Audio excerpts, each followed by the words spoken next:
Bien, retomamos el capítulo 2 correspondientes a las influencias de la filosofía de Schopenhauer, cuáles son sus fuentes, sus influencias más importantes. Tenemos el significado de la filosofía en Platón, Platón y la música, el significado de la filosofía de Kant, Kant y la música, Schopenhauer y los Vedas, y la música y los Vedas. Este capítulo es crucial para lo que corresponde después a la tesis doctoral. ¿Por qué?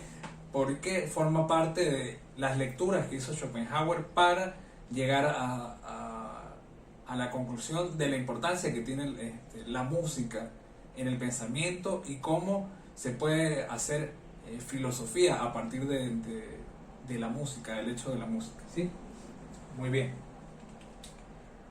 El capítulo 3, conceptos fundamentales de la filosofía de Schopenhauer. Para ello vamos a desplegar algunas nociones principales del sistema filosófico de Schopenhauer. La voluntad y la representación son dos conceptos que van a articular toda la obra schopenhaueriana en dos sentidos. El primer sentido, digamos, la voluntad corresponde a ese impulso tanático, ese querer, ese núcleo ontológico fundamental que conduce al ser humano a ejercer, a ejercerse como tal, a hacer las cosas en un primer plano ontológico y en un segundo plano de la cotidianidad, ¿no?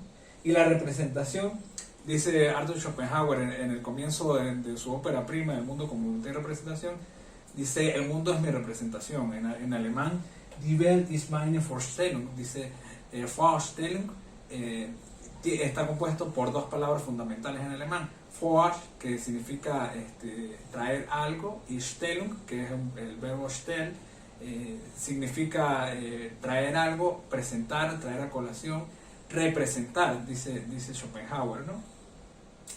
Bien, entonces pasamos inmediatamente a esos conceptos, ¿no? Bien, ¿qué dice Schopenhauer a partir de su lectura de Platón, por ejemplo, de las ideas? La diversidad de las ideas platónicas o grados de objetivación de la voluntad, la multitud de los individuos en lo que cada uno de estas se presenta, la lucha de las formas por la materia, todas esas cosas no le afectan a ella, sino que son únicamente el modo y manera de su objetivación, y solo por esta mantienen con la voluntad una relación mediata, ¿no? Inmediatamente esta referencia de filosofía de la música, que también nos ayuda a fundamentar nuestra tesis. Hablando en general y al mismo tiempo en lenguaje popular, podemos aventurarnos a decir: la música en general es la melodía para lo que el mundo es el texto, pero el verdadero sentido de esto solo se alcanza a través de mi interpretación de la música. Es decir, la música siempre va a ser el asunto fundamental. En los grados de objetivación de la voluntad schopenhaueriana, la música es lo que, para decirlo de alguna forma, corona su sistema ontológico, su sistema metafísico. Y el mismo Schopenhauer le debe esto a Pitágoras, ¿no? En Parergo y Paralipómena, su apartado sobre Pitágoras, él dice que, bueno, su metafísica de la música es gracias a su influencia, a su lectura sobre Pitágoras. El concepto de representación, ¿qué dice Schopenhauer? Dice: pues las cosas existen en el espacio y por consiguiente fuera de nosotros, solo en la medida en que las representaciones, de ahí que esas cosas que intuimos inmediatamente y no en su mero reflejo, sean solo nuestras representaciones y no existan más que en nuestra cabeza. Es decir, que la representación es una imagen. El término que usa Schopenhauer es el término latino imago, ¿no? Que es imagen, es representación. Y un poco se enlaza también con un concepto que él toma del pensamiento oriental, denominado el velo de Maya, ¿no? Nosotros estamos permeados, nuestro pensamiento está permeado, está fundamentado en un velo de Maya. Es aquello que nos hace ver, o nos enceguece y no nos deja ver lo que sería el mundo de la voluntad.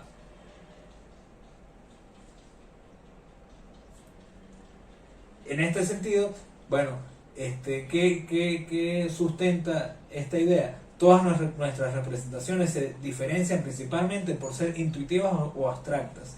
Estas últimas están constituidas por una sola clase de representaciones. Los conceptos, estos son patrimonio exclusivo del hombre, que se distingue de todos los animales por esa capacidad para ellos que desde siempre se ha denominado razón. Es decir, ¿cuál es nuestra diferencia o cuál es la diferencia entre un animal, digamos, y nosotros, entre un animal que no posee logos? Precisamente el problema del logos, del pensamiento.